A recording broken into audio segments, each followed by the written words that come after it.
how to open Aviator Predictor App.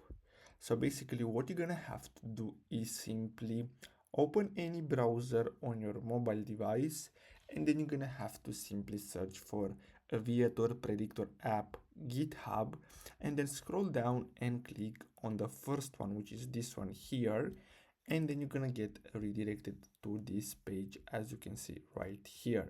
So as you can see, you have different versions of Aviator, so you're gonna have to simply click on any of these. So I'm gonna go with the first one, and then what you're gonna have to do next is simply click on download. Now you're gonna get redirected here, and then what you're gonna have to do is simply click on download, and basically the download will start, and then you're gonna have to simply open the APK, and basically that's it. Then you're gonna have to enter your seed code, and that's it.